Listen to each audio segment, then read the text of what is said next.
Hello guys. Pro kabaddi season 12 కి సంబంధించి auction అయితే కంప్లీట్ అయింది. సో ఈ ఆక్షన్ లో నేను చాలా డిఫరెంట్ మూవ్స్ అయితే చూశాను.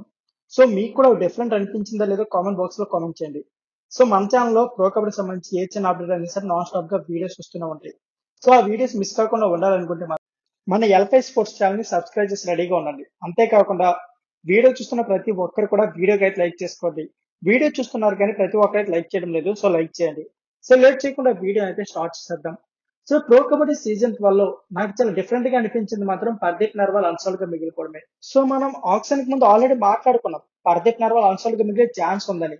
బట్ ఏ టీం అయినా సరే తీసుకుంటుంది అని కొంత నమ్మకం ఉండదు. బట్ ప్రో కబడ్డీ సీజన్ 12 లో మాత్రం పర్దీప్ నర్వాల్ అన్సోల్డ్ గా మిగలడం చాలా అంటే చాలా బాధాకరమైన విషయం.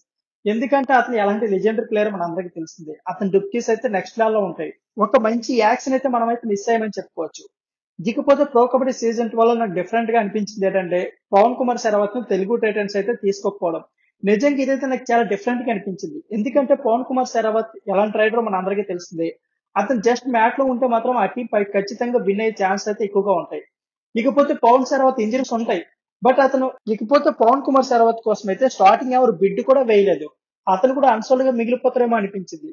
బట్ అతను అయితే తమిళ తలస్ తీసుకుంది. తెలుగు టైటన్స్ తీసుకుంటే మాత్రం ఖచ్చితంగా ప్లస్ అయ్యే ఛాన్స్ అయితే ఉండేది. ఎందుకంటే భరత్ కూడా తీసుకున్నారు. భరత్ కూడా అయితే అంత మంచి ఫామ్ లేదు. అంతేకాకుండా అంత మంచి సక్సెస్ అయితే లేదు. సో ఖచ్చితంగా తెలుగు టైటన్స్ అయితే పవన్ కుమార్ శరవత్ వైపు వెళ్ళి ఉంటే బాగుండేది. అది నాకు అనిపించింది. సో మీకేమనిపించిందో కామెంట్ బాక్స్ లో కామెంట్ చేయండి. Thank you for watching.